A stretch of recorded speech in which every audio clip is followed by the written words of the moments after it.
O que Jesus espera de nós? Esta é a última pregação sobre a oração sacerdotal de Jesus, no capítulo 17, e a última da série que eu fiz desde o capítulo 14 de João.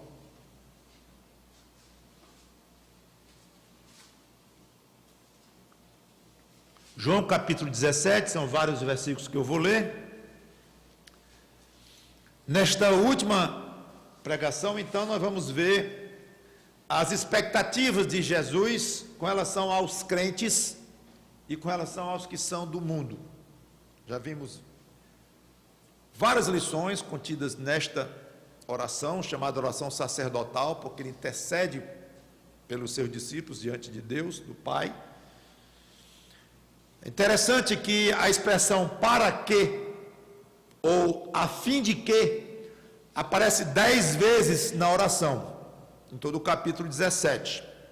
Ou seja, Jesus explicou um desejo ou uma expectativa que ele tinha 10 vezes, ou com coisas diferentes, claro.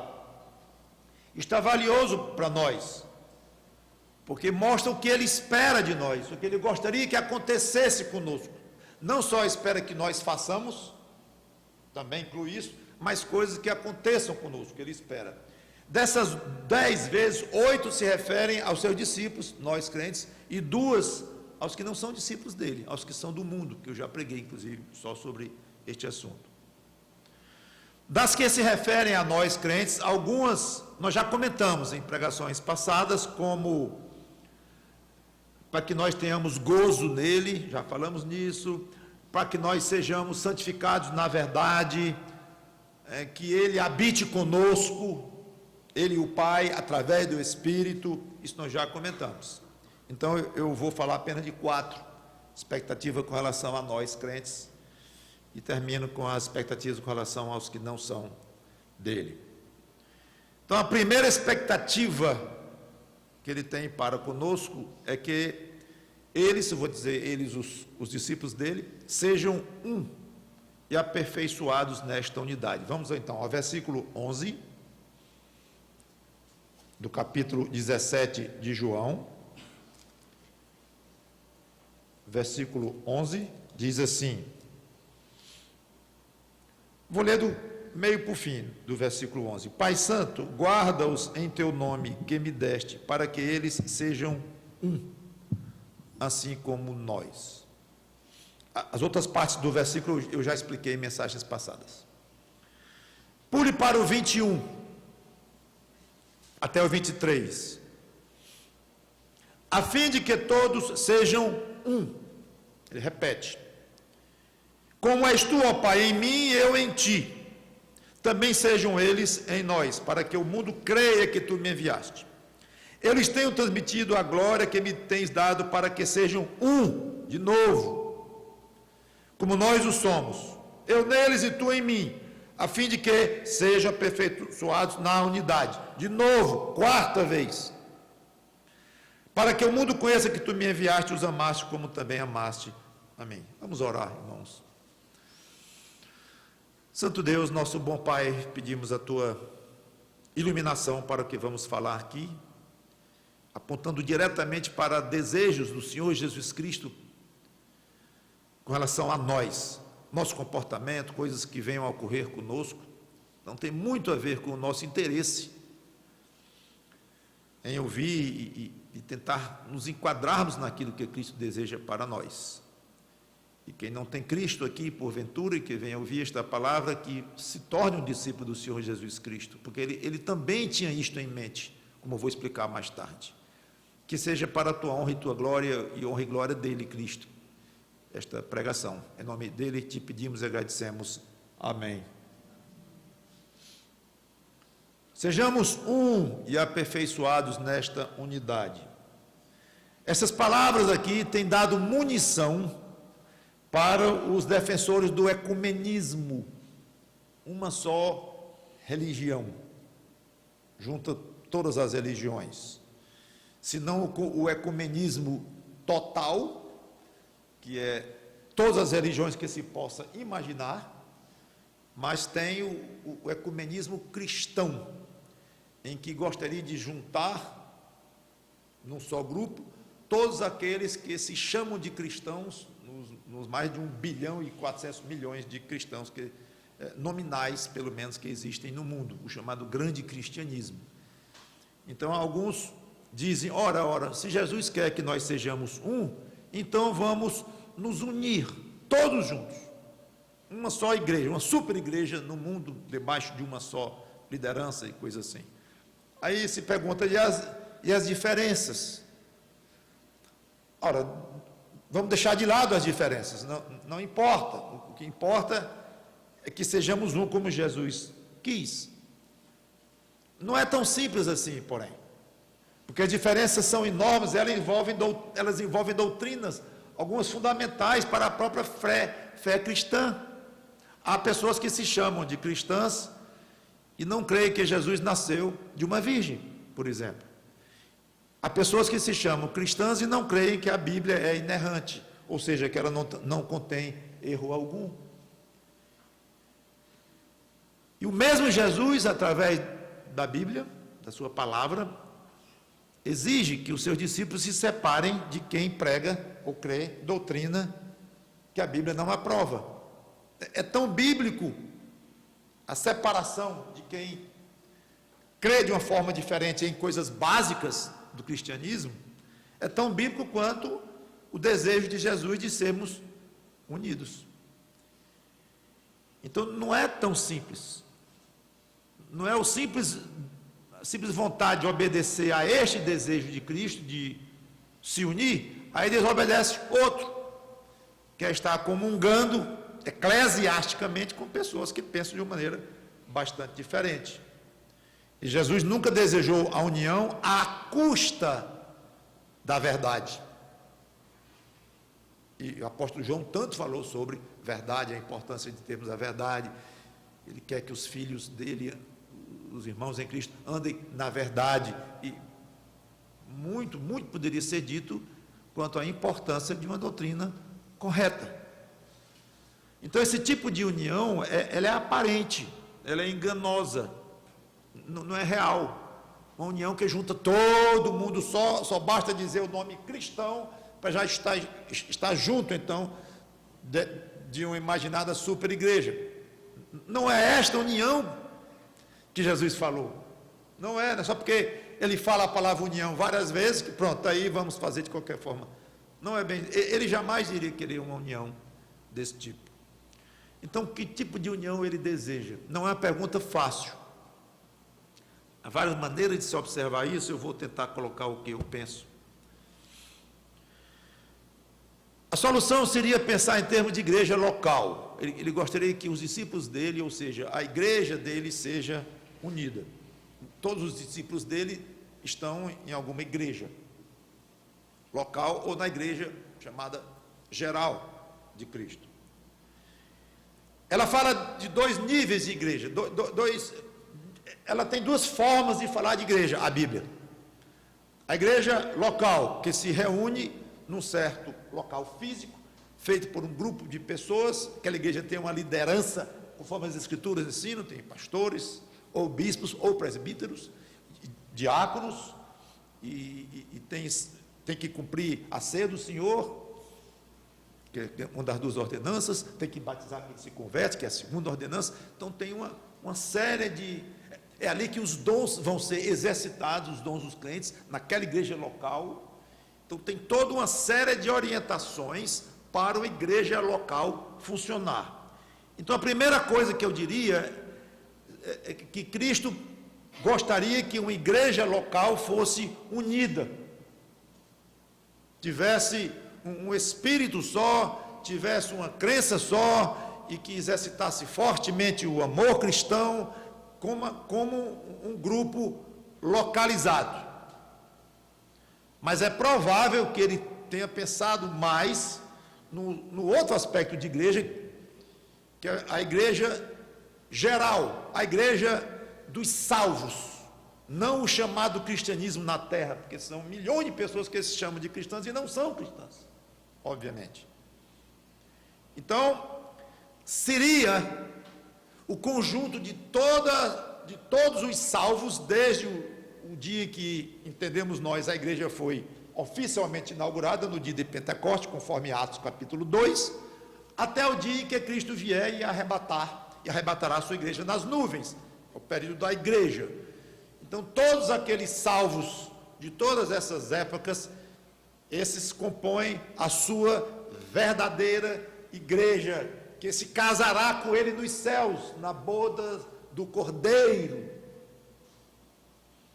Só que você pega uma certa época, hoje, agora, exatamente hoje, qual é a igreja de Jesus Cristo na terra?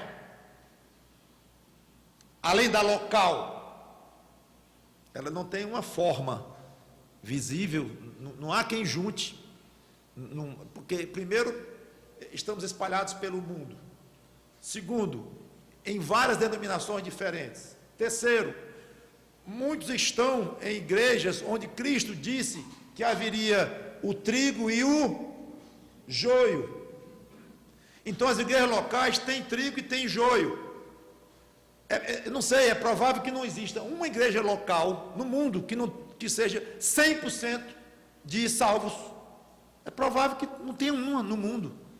Cristo disse, vai ter joio, e João disse, foi até bom que apareceram falsos mestres, porque nós sabemos de onde, quem eram, saíram do nosso meio, mas vão aparecer outros. Então, isso sempre acontecerá no cristianismo, não é uma desgraça, e que ninguém tinha previsto isso, nem Cristo, entraram pessoas que não são cristãs de fato, não, isso estava previsto, devemos nos apavorar com isso, e a Bíblia tem como tratar isto. Mas voltando então ao assunto, não há como apontar e dizer, numa certa época, num certo dia, dizer, esta é a igreja de Jesus Cristo no mundo, hoje, o conjunto de todos os verdadeiramente salvos. Nós não sabemos nem quem são os verdadeiramente salvos. A luz do mundo pode ter membros que não são salvos em Cristo. Passou pelo pastor, pelos pastores, pelos conselhos, pela assembleia, passou, é membro. Mas lá dentro do coração dele não é uma pessoa convertida. Pode ser, é um joio em vez de trigo. Por isso é que vem o cuidado que nós temos e tudo, para fazer o máximo que nós podemos humanamente fazer para manter a igreja pura só de trigo, mas sabendo que vai ter joio. Então é muito provável que Cristo esteja pensando na igreja no céu, de uma maneira plena, quanto aqui na terra, que os crentes verdadeiros creiam as mesmas coisas básicas, os mesmos princípios, têm os mesmos padrões de vida cristã, altos padrões como a Bíblia manda, que pratiquem o amor no seu dia a dia, mas não como uma organização que vai servir a Deus unanimemente. Não vai ter na terra uma união de crentes verdadeiros para servir e trabalhar para Deus aqui nesse momento. Não existe isso. Entendo eu que no plano de Deus, este assunto de serviço é para ser feito através do plano da igreja local. Esta tem que servir, tanto que tem os dons, que são capacitações que o Espírito Santo dá para serviço. Mas a Igreja Batista Luz do Mundo não tem uma obrigação diante de Cristo de trabalhar junto com uma igreja cristã verdadeira em Tóquio. Não dá. Lá já é de manhã, aqui é de noite, nós estamos longe demais, não vamos nem ver o rosto um do outro, não dá, não tem nem sentido em pensarmos nisto. Não, mas nós temos que ser unidos. Está aqui João 17, 4 vezes Jesus falou unidade, vamos ser unidos sim, vamos juntar, vamos descobrir quem são os crentes da igreja de Tóquio, os daqui, os de outros, os do Canadá, juntar tudo para sermos unidos, organicamente unidos em termos de serviço, de prática cristã. Não é factível isto, a não ser através das igrejas locais. Aí sim, aí tem todo o sentido. Então, na minha maneira de ver, Essas palavras são muito fortes para nós cultivarmos essa ordem dentro da nossa igreja local. Sermos unidos aqui dentro, fazermos tudo para ter uma igreja o mais unida possível. Quer ter 50 membros, ou 100, ou 1000, ou 10 mil, não importa. Quanto aos crentes que há na terra, os verdadeiros crentes, eles nunca vão se unir em termos práticos, nesta geração, nesta terra aqui, mas que pelo menos, como já falei, alguma coisa nós tenhamos em comum. O quê? Uma prática cristã de altíssimo nível. Seja em Tóquio, seja aqui, ou seja no Canadá, ou em qualquer lugar no mundo. Pelo menos esta união nós deveríamos ter. Uma união de prática, de crença, de fé. Basicamente assim.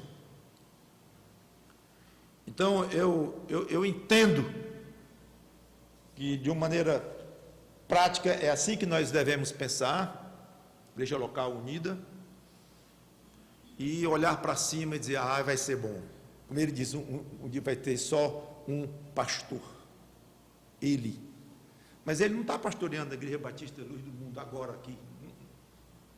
Quem dera que estivesse, eu estaria sentado ali com muito prazer. Eu sou ovelha dele, igual a vocês.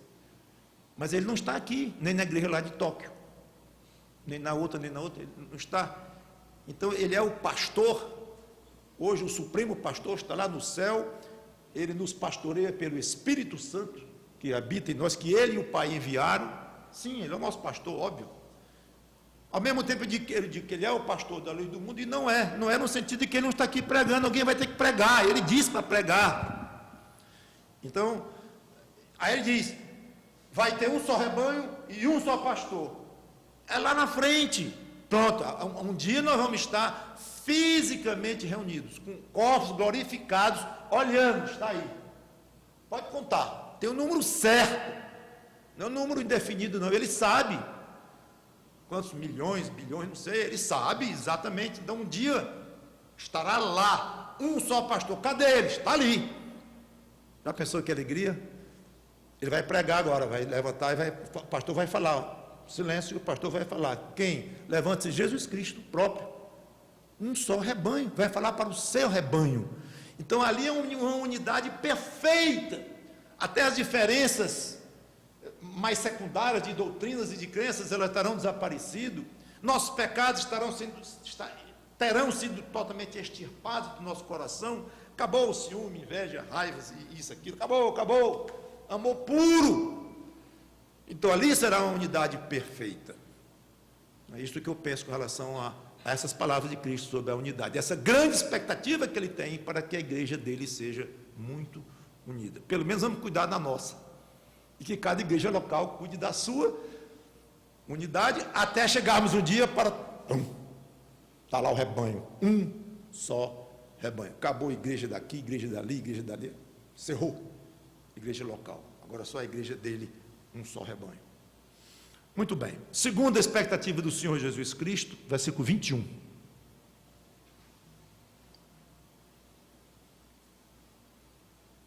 A fim de que todos sejam um. Já li isso aqui, mas aí vem a outra coisa. E como és tu, ó Pai, em mim e eu em ti, sejam também eles em nós. Ele faz aqui uma afirmação que ultrapassa o nosso entendimento, para sabermos exatamente o que está envolvido aqui. Quando ele fala na união entre ele e o Pai, já passou longe do que nós podemos alcançar. Mas se ele fala, é para nós raciocinarmos com a nossa mente de formiga nestas coisas, mas usemos a mente que nós temos, de formiga ou não, pequeno ou grande, mas usemos o que nós temos. Então, é evidente que ele faz uma analogia, uma correlação entre a união que ele tem com o seu Pai e o Pai com ele, e ele deseja a mesma coisa, ele deseja que nós tenhamos uma unidade com ele e com o Pai, que nós sejamos no Pai, como ele diz aqui. Ele disse assim, quando esteve aqui, eu e o Pai somos um, João 10, e 30.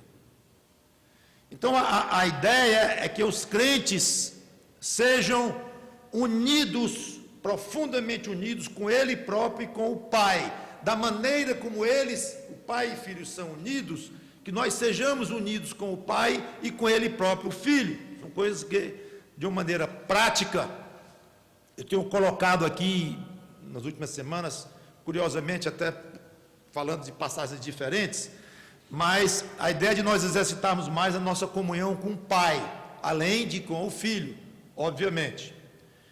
E eu não vou mais trabalhar muito em cima disso, eu tenho falado bastante sobre isso. Só quero deixar bem patente o seguinte: quando nós buscamos diretamente o Pai para termos união com o Pai, comunhão com o Pai, nós alegramos o Filho.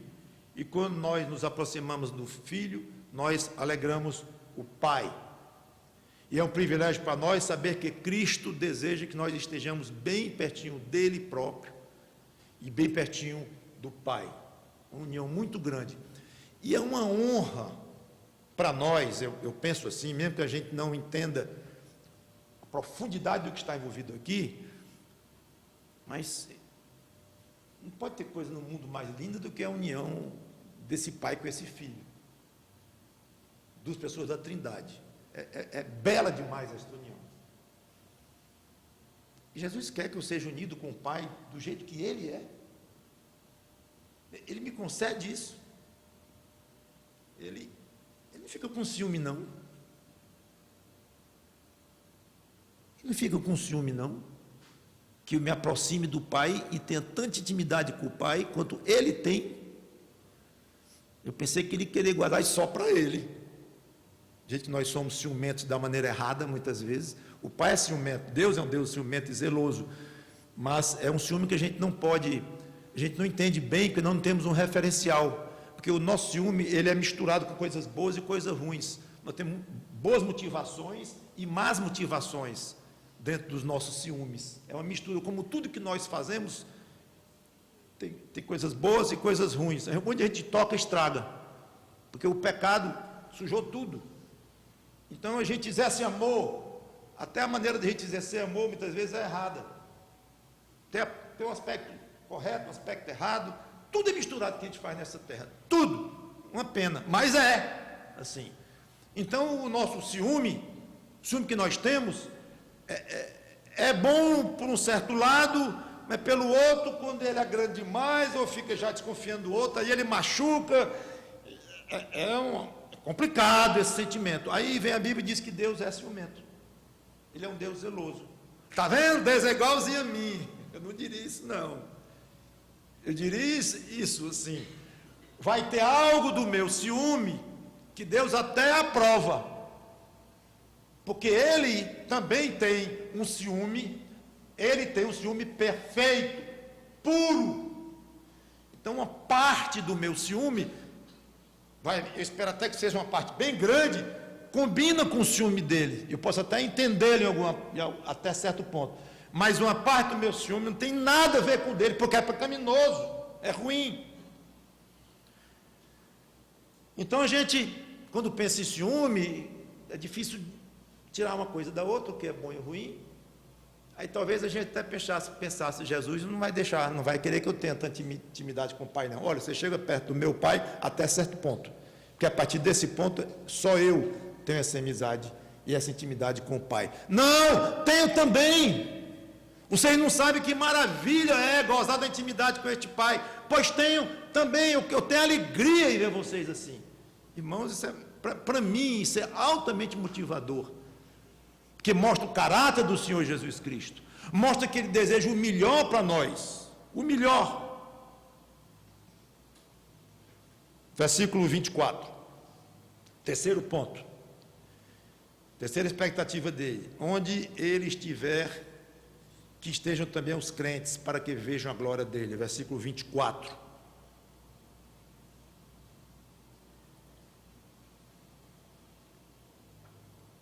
Pai, a minha vontade é que onde eu estou, estejam também comigo os que me deste, para que vejam a minha glória que me conferiste, porque me amaste antes da fundação do mundo. É tocante ver como Jesus tem prazer em nós. Ele quer que nós estejamos sempre bem pertinho dele. Para quê? Talvez não seja uma resposta muito simples, mas nessa passagem é simples. Ele diz claramente: para que vejam a minha glória. Esse motivo dele é fácil nós entendermos, porque nós conhecemos esse tipo de desejo. Não sei se você já recebeu no colégio alguma medalha, alguma taça, alguma coisa, nem que seja no 5º lugar, mas compraram uma medalhinha para você lá. E não tem uma tristeza maior para uma criança do que ele receber aquela medalhinha sem quem está olhando. O papai, a mamãe, talvez o vovô, a vovó, as pessoas que ele preza. Tem que estar lá para olhar, para receber a medalhinha, para ver aquela glória de receber a medalhinha. É normal a pessoa querer que os seus queridos compartilhem seus momentos de glória. Como eu disse, tudo que a gente toca estraga em um tanto quanto. Podemos ter essa motivação às vezes errada e uma glória errada, mas deixa isso de lado por enquanto. Vamos ficar só com esse aspecto lícito que nós temos de querer compartilhar os nossos momentos, vamos chamar de glória, com as pessoas queridas. Então, isso a gente entende bem. Imaginem a vontade dele, esse é o sentimento dele, que nós vejamos a glória que ele recebeu do Pai. Detalhe, ele é Deus, Criador. Então, ele receber glória, ele ter glória, faz parte inerente da pessoa dele. Ele receber glórias faz parte. Então é altamente próprio, digno, lícito que ele tenha esse desejo. E nós vemos a glória dele. Não sei, talvez esse desejo seja ainda maior pelo fato dele ter vindo a esse mundo de uma maneira tão humilhada ou humilhante, tão esvaziado como ele teve do uso pleno dos seus poderes. Não é que ele tenha estado aqui sem glória, totalmente sem glória, não. João disse que viu a glória, nós vimos a sua glória como do unigênito do Pai, sim. Seu poder espiritual, a sua santidade, a sua obediência ao Pai, a sua condição única como Filho de Deus, até a crucificação na cruz, como já explicamos, isso tudo fazia parte da glória dele. Então ele veio com glória, mas uma glória muito, muito diminuída, e a sua glória plena, total, fulgurante, estava muito escondida, muito mesmo. Pois a vontade dele é que aqueles que o Pai deu para ele, nós, discípulos dele, um dia nós vejamos a plenitude da sua glória, tudo dele. Imagina aqui que ele gostaria que nós o víssemos no seu estado glorificado hoje, como ele está, no arrebatamento, na sua segunda vinda, no reino milenar que ele vai exercer lá em Israel, em Jerusalém, na vitória sobre o anticristo, na prisão do anticristo, e no fim, na própria sujeição que ele vai ter ao Pai, quando entregar, na ocasião da criação do novo mundo, nova terra, novos céus, ele vai entregar tudo ao Pai, vai submeter ao próprio Pai. Isso é glória também. Tudo isso é glória. Ele quer que nós vejamos tudo. Ele não quer que nós percamos nada, um minuto sequer. Para nós que gostamos de ver, de ler sobre histórias, de ver filmes bonitos, filmes da natureza e coisas belas, sentar e assistir, talvez num lugar confortável, ar-condicionado, uma televisão grande, vendo muito colorido, e é gostoso mesmo, vemos coisas bonitas que Deus criou. Imaginou você assistir a glória de Cristo todo, não um filme, mas a realidade de todos os acontecimentos onde estarão brilhando a glória do Senhor Jesus Cristo. Gente, é muita coisa bonita que nos espera, é muita coisa bonita que nos espera. Isso deve nos servir de mais motivação até para o dia a dia, mais esperança, mais leveza nas coisas daqui, como eu falei de manhã, mais ou menos Nisso, a maneira de Davi reagir à morte do filhinho que ele teve com Batseba, objetivo, sem muito romantismo, e dizendo, é isso mesmo, ele não vem a mim, o menino não vem mais a mim, mas eu vou até ele, até ela, a criança, e pronto, e olhar para frente, olhar para cima. E isso é muito importante, até na nossa saúde, o nosso dia a dia. Então, graças a Deus que Ele conta com a nossa presença lá. Imagine se vai se cumprir essa expectativa que Ele tem de nós estarmos vendo a glória dEle. Vou falar de uma última expectativa dEle para com seus discípulos, versículo 26. A primeira parte do versículo 26.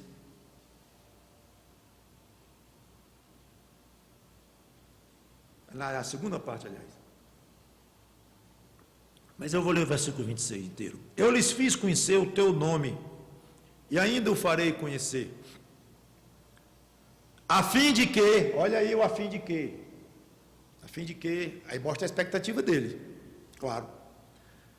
A fim de que o amor com que me amaste esteja neles, e eu neles esteja. Vou comentar mais a primeira parte do desejo, que é que o amor com que o Pai amou a Ele próprio esteja conosco. Você já deve ter ouvido algo como um amigo chegar para você e dizer, rapaz, você precisa conhecer o fulano, você precisa conhecer a ciclana, eu conheci alguém fantástico, até me lembrei de você, tem vontade de compartilhar o conhecimento, o relacionamento que você tem com pessoas que acham que vale a pena conhecer, que vai enriquecer o seu círculo de amizades, de relacionamento, vai enriquecer. Infelizmente tem outro tipo, dizer, não, isso é bom você nunca dizer nem oi para aquela pessoa, ui, é o outro oposto.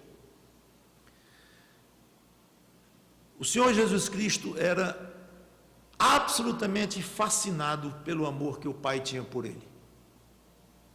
E aqui mais como eu vejo mais como Jesus homem, aspecto humano dele. Ele era um ser humano como nós somos. Ele ficava honrado, ele ficava feliz com a atenção que ele tinha do pai dele, com o carinho que o pai dele tinha por ele, o amor que o pai dele tinha por ele. Eu não tenho a menor dúvida que se pedissem a Jesus Cristo, Jesus de Nazaré, ele, Jesus aqui, escreva aí as coisas, o seu patrimônio, declaração de bens, as coisas que o Senhor mais gosta, mais valoriza na sua existência. Eu não tenho dúvidas que ele colocaria logo o amor do meu Pai. Era um bem valiosíssimo para ele. Pois é exatamente isso que ele deseja para nós. E aqui é um outro aspecto do que eu tinha acabado de falar. Por um lado, ele deseja que nós tenhamos comunhão com o Pai. Busquem o Pai, procurem conhecer melhor este Pai, que é espetacular. E agora vem uma segunda expectativa que complementa a outra. Puxa, eu gostaria tanto que vocês fossem amados pelo Pai. Vocês não podem imaginar o que é receber toda a plenitude do amor, do carinho, do cuidado, do zelo, da proteção de um Pai como este. Vocês não podem imaginar. Eu gostaria muito que o amor deste Pai maravilhoso estivesse em vocês. Complementa o outro desejo. Mais uma vez, sem ciúmes. Mais uma vez, quase autorizando, ó Pai, pode dividir o teu amor que tu tens para mim com os meus discípulos. Pode dividir, não me incomodo não. Aí certamente ele vai pensar assim, é infinito, ele vai ter muito amor para dar para Jesus Cristo, vai dar para nós, mas independente de aspectos quantitativos, infinito ou não, mais uma vez eu ressalto o caráter do Senhor Jesus Cristo, né? A falta de um ciúmezinho pequeno, não, eu queria que ele amasse muito a vocês. E é estranho quando a gente pensa que alguém devia mais amar a nós do que a outra pessoa. Por quê? O amor não é como um cedro de dinheiro, não se divide desta forma. Eu tenho tantos por cento do meu amor é para você, tantos por cento é para o fulano. Não é assim. Então nós damos a totalidade do nosso amor para alguém que nós amamos, e para o outro é a totalidade do nosso amor também para aquela pessoa. Então isso não se mede. E Ele quer que nós conheçamos o tamanho do amor do Pai para nós. Esse pedido para quando é? Vale para hoje? Eu creio que, sem dúvida, claro, nós já conhecemos o amor do Pai através do Espírito Santo que habita em nós. Nós conhecemos, mas muito, muito pouco. Muito pouco. Jesus disse: eu tenho umas coisas para dizer para vocês, mas vocês não têm condições de ouvir agora não. De ouvir. Aí a Bíblia diz: não, quem olha para Deus na sua plenitude morre. Não tem quem veja Deus no nosso estado que nós estamos e permaneça vivo. O tamanho que é a glória dele. Então tudo de Deus é gigantesco, é infinito. Então nós não temos condições de ser depositários, de recebermos a totalidade do amor de Deus na sua plenitude. Nós nem entendemos bem, deturpamos muitas vezes, não valorizamos, trocamos o amor desse Deus pelo amor do mundo. Queremos que o mundo nos ame mais. É estranho isso. Eu sofro porque o meu chefe devia me gostar mais de mim para aumentar mais meu salário. Aí começa a querer conquistar o amor do chefe. Para dar um pequeno exemplo, e a gente muitas vezes anseia pelo amor de pessoas ou de sistemas que deveríamos até desprezar. Mas este amor deveria ser alvo do nosso pedido todo dia. Senhor, eu queria poder receber um pouco mais do teu amor no meu coração. É pouco. É pouco, com todo respeito, é pouco.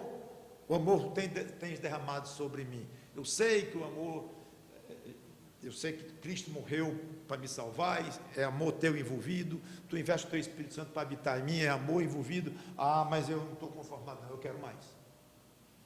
Eu quero conhecer mais do teu amor, notar, identificar, isso é amor de Deus na minha vida. Não precisa alguém te dizer: tu não está vendo que esse sofrimento é Deus te amando para te edificar? Ah, é mesmo, eu estava reclamando dele até ontem, mas foi bom você falar comigo e me alertar que isso deve ser Deus me amando. Ah, Senhor, eu queria notar isso, era sozinho. Eu queria ser muito mais receptivo, muito mais alerta, muito mais sensível para o que é teu amor na minha vida, e curtir mais, gozar mais deste amor, e te pedir mais ainda, porque o teu filho era fascinado com o amor que tu dedicavas a ele. E ele disse, Senhor, lá no versículo 26 de João 17, que ele gostaria que o teu amor estivesse em mim, e eu quero mais. Isso é uma oração, gente. Isso é um desejo espiritual. Às vezes eu penso que nossas orações são tão miudinhas. Ah, que essa virose passe logo. Que eu passe no concurso. E que meu filho fique logo boa da febre. E que o carro, sei lá, o carro, não roubem o meu carro. Aí ficamos nisso, essas coisinhas assim. Essas coisinhas. E um assunto dessa magnitude, desta beleza, desta pureza, esperando ali. Pedir mais amor de Deus por nós. Notem que eu estou dando mais ênfase à nossa capacidade de notar esse amor do que o próprio amor dele por nós. Se ele ainda não jogou mais amor em nós, é que ainda nós estamos fechados demais, não temos condições. Como é que eu vou botar 2 litros d'água numa garrafa de 1 litro? Explica aí. Não vou conseguir botar 2 litros numa garrafa de 1 litro, não tem jeito. Então Deus vai colocar amor dele no seu coração, muito em função do seu coração, do seu espírito, do quanto você está preparado para isso. Por isso é que você não entende como pessoas sofrem muito e se dedicam muito a Deus e abrem mão de muitas coisas dessa vida, felizes, satisfeitos. Eu não entendo. É amor de Deus no coração dele, muito. E ele sabe identificar, e é uma alegria, uma paz, que pensa que o fulano está ficando meio doido. E está mesmo meio doido, de acordo com os padrões do mundo, é tudo invertido. A loucura de Deus é mais sábia do que o mundo. Então, isso é prazer, gente. Isso é prazer real nesta vida aqui, muito mais do que coisas financeiras e objetos. E mesmo relacionamentos humanos, que não são objetos, e são coisas lícitas, dignas, mas que muitas vezes são hipervalorizados por nós, e a nossa relação com o nosso Pai, e com o nosso Salvador, e com o Espírito Santo que habita em nós, é muitas vezes deixada em segundo plano. Vamos encerrar. Quero comentar agora sobre a expectativa dele com relação aos do mundo. O que será que Jesus disse que ele queria que acontecesse com relação aos que não são dele? O que será? Pelo menos nesta oração. Claro que a Bíblia fala muito mais sobre o assunto, mas eu vou falar só deste assunto. Na realidade, ele falou 2 vezes, como eu disse, mas é uma expectativa só. Então, uma é a repetição da outra. Vamos lá, versículo 21.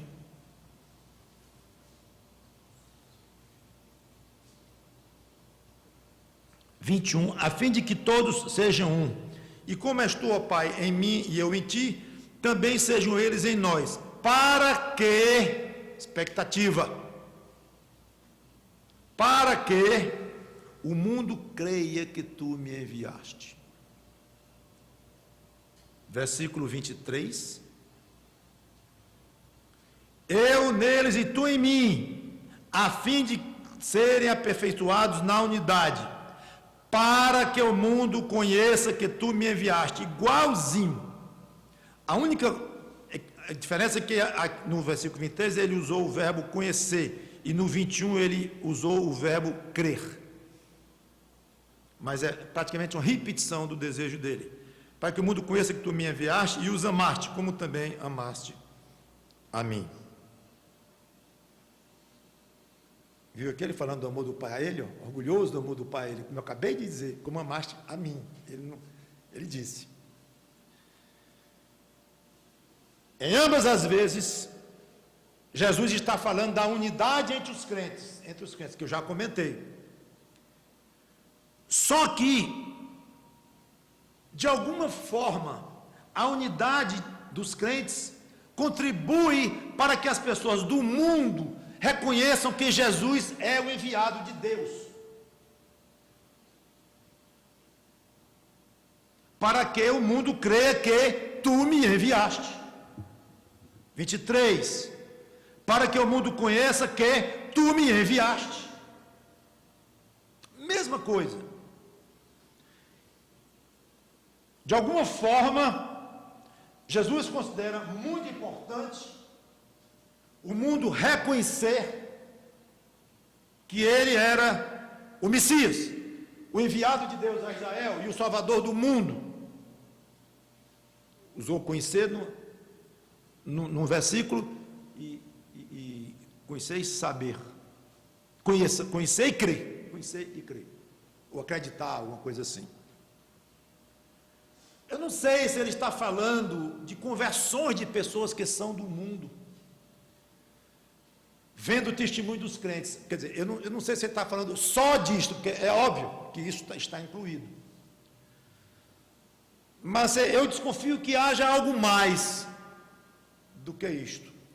Uma espécie de um reconhecimento de que aquela igreja, vamos pensar em igreja local agora, aquela igreja é feita por um grupo de pessoas diferentes.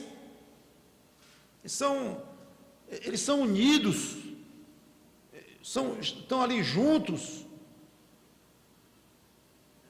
De alguma maneira, a nossa união toca no coração duro dos pecadores sem Cristo e gera um efeito neles que para Cristo é muito valioso.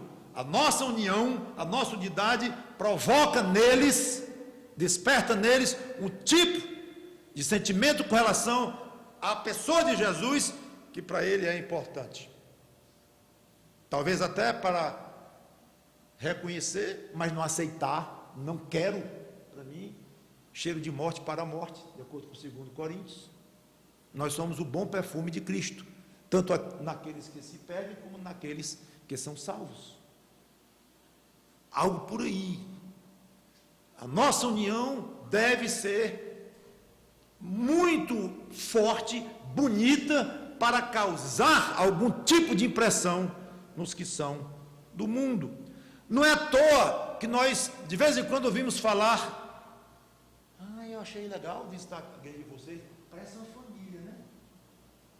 Opa, olha só, se cumprindo o que Jesus disse aqui. Cada vez que um visitante chega numa igreja local e acha que aquele grupo parece uma família, ou seja, mostra-se unido, está acontecendo isto. E não apenas num culto que a pessoa venha, mas no próprio proceder nosso, na nossa maneira de nós sermos, de nos congregarmos, e eu diria, até a maneira de você ser individualmente, quando se relaciona, quando você menciona a sua igreja, menciona crentes da sua igreja, o outro não deixa de perceber uma amizade, um carinho, um respeito. Rapaz, é bonito, esse povo parece que é unido lá. É exatamente o que Jesus quer de nós, crentes. Graças a Deus pelas almas que já foram tocadas pela união entre os crentes desta igreja, entre os crentes de qualquer igreja deste mundo. E claro, como eu falei, muitos deles vão ser tocados de alguma forma, e não somente isto, eles serão conduzidos pelo Espírito Santo à própria conversão a Cristo, como lhe conduziu, como me conduziu um dia.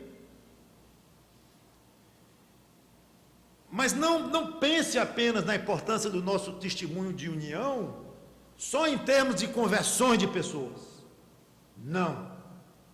É espetacular quando isto ocorre. Eu diria que é um prêmio especial, um prêmio extra que o nosso Deus nos dá. Mas, e nós estamos sempre orando por conversões na nossa igreja e tudo, e é bom nós termos esse objetivo e pedir a Deus tudo isso. Mas, não fiquemos tristes, desanimados, se não acontece, ou sempre, porque o que importa é que nós tenhamos união e que o mundo que olhar para nós verá esta união. O que vai fazer com isto é alguma coisa muito importante para o Senhor Jesus Cristo, como eu já falei. Que nós tenhamos então ainda com mais um motivo para a nossa união que Ele deseja, testemunho, e assim fazendo possível essa expectativa do Senhor Jesus Cristo se realizar em nós. Encerro aqui, irmãos, eu fui contado, eram 29 pregações sobre os capítulos 14, 15, 16 e 17. E aqui ele encerra a sua oração sacerdotal. Logo depois de proferir esta oração, ele foi preso, julgado e morto. Ao terceiro dia, ressuscitou. 40 dias depois, voltou para o seu querido Pai. E reassumiu a glória que ele tinha. E agora, mais ainda, porque antes ele não era, agora ele veio como o Salvador do mundo. Ele não saiu de lá, mais ou menos 33 anos antes, com esta condição. Ele era Deus, sim, mas não tinha essa condição de ser um ser humano, e muito menos a condição de ter derramado um sangue humano, que ele nunca nem teve, para salvar pecadores. Então ele assumiu a forma humana, recebeu sangue no seu corpo, um sangue puro, derramou aquele sangue a duríssimas penas, e agora ele volta para o céu, entronizado mesmo como o Salvador do mundo, com toda a glória que ele tinha antes, com o Pai, como ele, lá no começo do capítulo 17, ele pede ao Pai que o glorifique com aquela glória que ele tinha antes da fundação do mundo, e ali então ele voltou para o encontro do seu queridíssimo e amadíssimo Pai, e estará nos esperando, está esperando lá, e eu espero que não seja como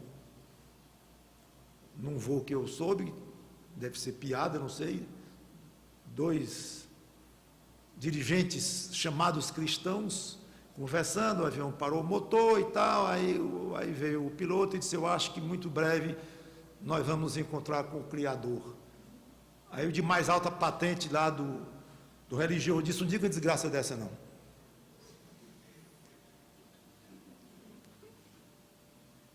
Não pense que é uma desgraça você se encontrar com o seu Criador, não. Porque muito mais do que Criador, Ele é um Pai muito querido. Abba é paizinho, ou papai. Tem esse sentido muito, muito especial, muito carinhoso. E o Espírito Santo habita em nós, para que nós possamos dizer: papai. É muita intimidade. E eu acho que o que o Senhor Jesus pôde fazer, em termos de palavras, em termos de clareza de ensino, para passar para nós a maravilha de ter um Pai como este, a maravilha da casa deste Pai que Ele iria preparar lugar para nós, e que Ele estaria nos esperando lá, e que Ele vai querer que nós vejamos toda a glória dEle, que aquele Pai maravilhoso deu para Ele. O que Ele pôde para passar isso para nós, irmãos, Ele passou. Agora é com você. Pensar, aprender, apreender isto, ler, meditar e procurar começar a viver um pouquinho no céu, aqui. Pensando mais nas realidades celestiais. Aliás, pensai nas coisas que são do alto. Parou aí? Parou? Não nas que são aqui da terra. Eu acho fantástico, Paulo não ter achado suficiente dizer esta primeira parte, que já é muito forte: pensar nas coisas que são do alto, ponto. Não, não pensem nas daqui. Bom, que eu pensei que ele dizia para a gente pensar nas duas. Não, ele excluiu a outra.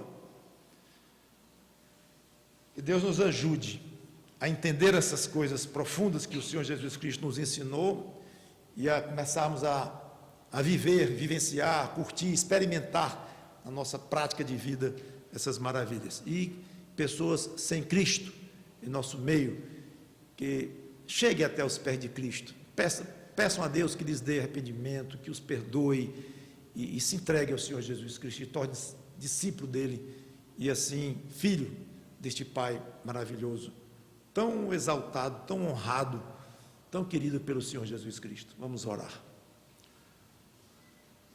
Ó Pai amado, papai,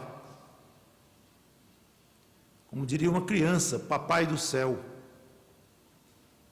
E é tão próprio para nós adultos dizermos esta frase, porque o Senhor Jesus Cristo, logo no início da oração modelo, disse: orem assim: Pai nosso que estais no céu. E teu Espírito Santo, através de Paulo, nos autoriza a te chamar de papai. Então, papai no céu tem tudo a ver com a maneira de nós te chamarmos, não apenas nossos filhinhos que nós ensinamos nas suas caminhas na hora de dormir. Muito obrigado por termos essa intimidade, essa liberdade, essa autorização de te chamar desta forma, ó Deus santo, poderoso, temível e terrível, para com o mal, para com o que é pecador, para com o que é hostil à tua santidade. Impressionante que ainda nós temos pecado dentro de nós e já podemos te chamar de papai aqui, mostrando o tamanho do poder da salvação que Cristo nos deu e do trabalho regenerador que o teu Espírito fez em nossas almas, nos ressuscitando espiritualmente. E não podemos vislumbrar o dia,